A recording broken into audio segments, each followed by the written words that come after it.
Hai, selamat datang di channel aku, Ainun Tahira. Jadi kali ini aku akan membahas mengenai tempat-tempat angker di daerah Bali. Jadi Bali ini tuh tempat wisata ya, yang menurut aku tuh adem banget, sejuk. Jadi kalau kita kesana tuh tentrem gitu ya, hawanya itu adem, anyes gitu, gimana sih, kayak apa ya, ayem gitu loh. Ayem tuh nyaman gitu ya, dan itu jauh sekali dari hiruk pikuk perkotaan. Jadi kalian kayak ngerasa di sana tuh kayak ngerasa di desa kayak gitu, desa tapi menuju perkotaan, gimana ya, Eh, desa juga tapi nggak norak-norak banget gitu ya, maksudnya pembangunannya juga bagus gitu, kayak kota juga tapi adem gitu ya. Oke, sebelum kalian nonton video ini, sebaiknya kalian subscribe dulu, karena dengan subscribe kalian tuh membantu aku semangat dalam membuat video. Terus juga kalian klik kolom komentar jika kalian memiliki informasi lebih mengenai tempat-tempat yang ada di Bali, dan kalian wajib banget meng-share video ini, karena di sini aku tidak hanya membahas mengenai cerita mistisnya aja, tapi juga mengenai sejarahnya, walaupun sedikit lah ya. Jadi kata Bung Karno adalah jangan sekali-sekali melupakan sejarah atau jas merah gitu. Siji, loro, telu, geenang nonton.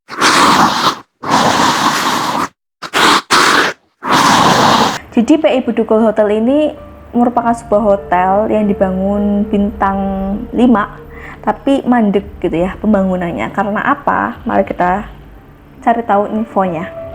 Jadi PI Bedugul Taman Rekreasi Hotel dan Resort ini itu ditemukan oleh Jacob Laukaitis. Jadi wisatawan asing lah ya. Nah, dia itu menemukannya pada Desember 2015 pada saat perjalanan traveling.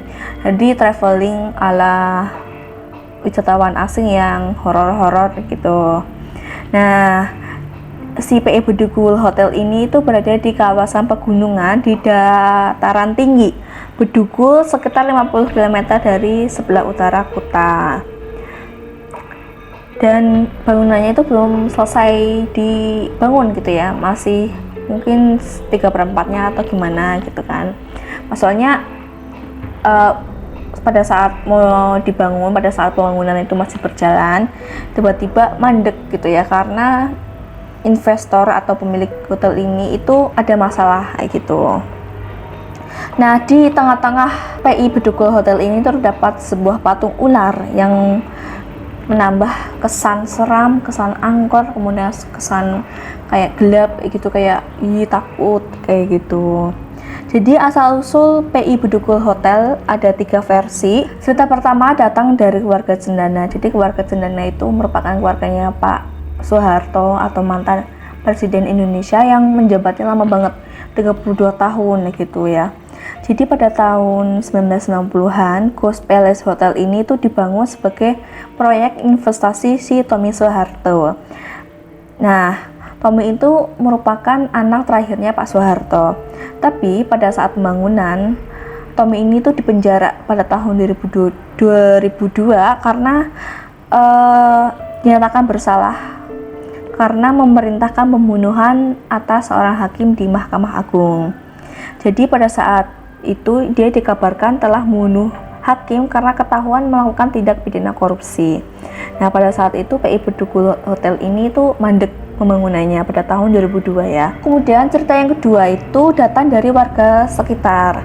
Jadi konon kabarnya PI Bedugul Taman Rekreasi Hotel dan Resort ini itu adalah sebuah penginapan yang beroperasi secara aktif dan dipenuhi tamu.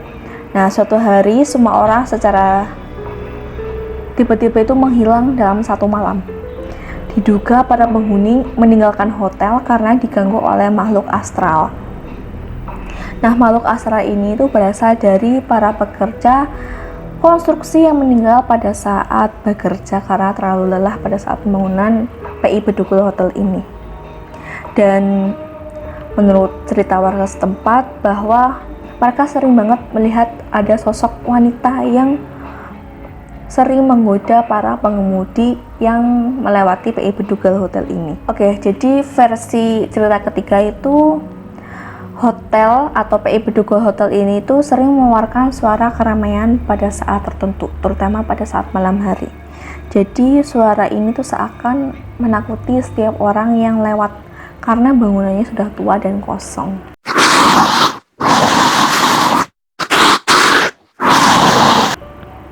Oke, kita lanjut ke Taman Festival. Nah, Taman Festival ini adalah tempat piknik hiburan, baik di alam, binatang, dan kesenian juga ada di Taman Festival. Nah, Taman Festival ini dibangun pada tahun 1997 oleh PT Abdi Persada Nusantara dan luasnya sekitar 8,98 hektar, jadi sekitar 9 hektar gitu ya.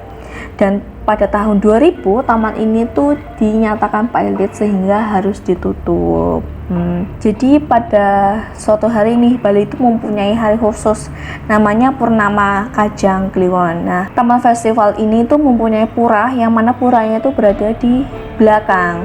Nah, pada saat yang hari khusus itu Purnama Kajang Kliwon, satpam yang berada di paling depan, pos satpam itu paling depan, dia itu harus mengantarkan sesaji atau canang untuk dihadapkan atau untuk diletakkan ya di pura bagian belakang Taman Festival. Nah, pada saat mereka mau mengantarkan, karena lokasinya jauh sehingga mereka harus menggunakan motor, di tengah-tengah perjalanan mereka mendengar suara wanita memanggil nama mereka, dan wanita itu nangis sih, udah memanggil tapi nangis juga, dan membuat para satpam itu kayak ketakutan. Nah, karena ketakutan akhirnya mereka kayak gas banter gitu ya, kayak digas motornya supaya lebih cepat datang ke pura untuk mengantarkan canang atau sesaji tersebut. Nah, pada saat pulang nih, mereka juga mendengar lagi suara tangisan dan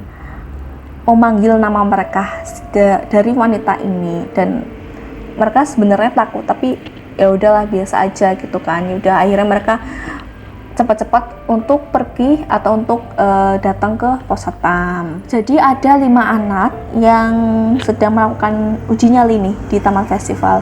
Mereka mencari ruangan yang paling angker, yaitu ruangan teater di Taman Festival. Nah, ruangan teater ini ruangannya tertutup karena ada beberapa lighting dan juga beberapa sound gitu ya, namanya juga teater gitu.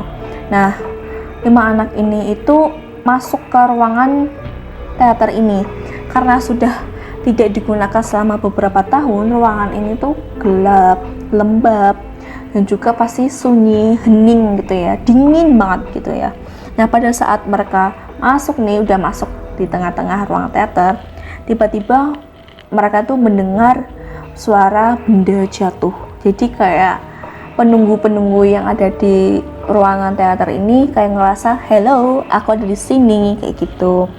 Dan selang beberapa waktu setelah mendengar benda jatuh itu, mereka berlima ini tuh melihat ada cahaya merah yang menyoroti mereka, dan seketika mereka lari ketakutan dan meninggalkan ruangan teater.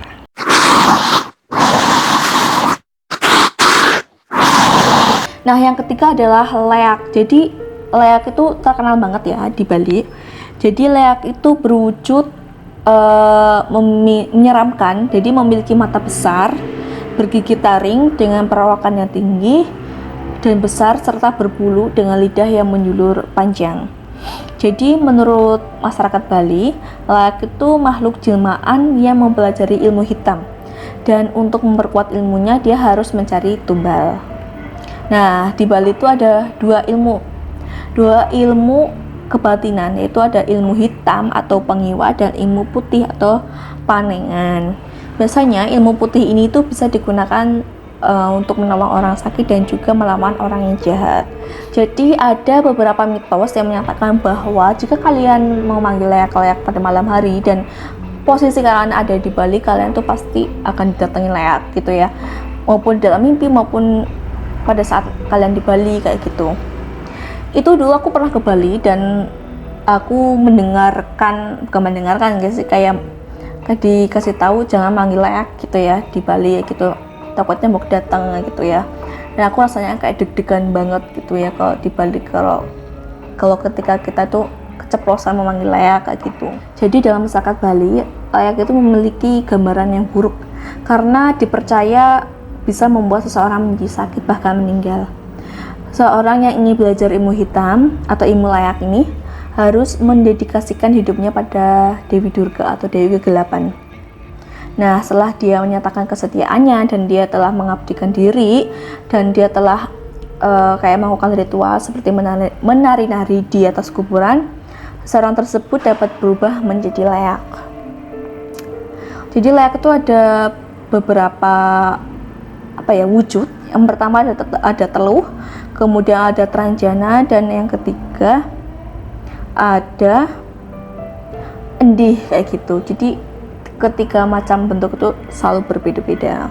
Untuk mencelakai atau membunuh musuhnya, leak dapat melakukan ilmu berkelahi secara gaib atau pepasangan. Dua leak yang bertempur tidak perlu saling berhadapan secara fisik dan bisa dilakukan dari tempat yang berjauhan. Seringkali seperti bola api yang berbenturan di langit dengan suara yang keras, dan bagi yang kalah akan terlihat luka-luka di fisiknya maupun dia bisa meninggal kayak gitu. Jadi dua leak itu sama aja kayak dua manusia gitu ya, yang berkelahi memperebutkan suatu hal yang mungkin bisa dibilang harta tata wanita kayak gitu.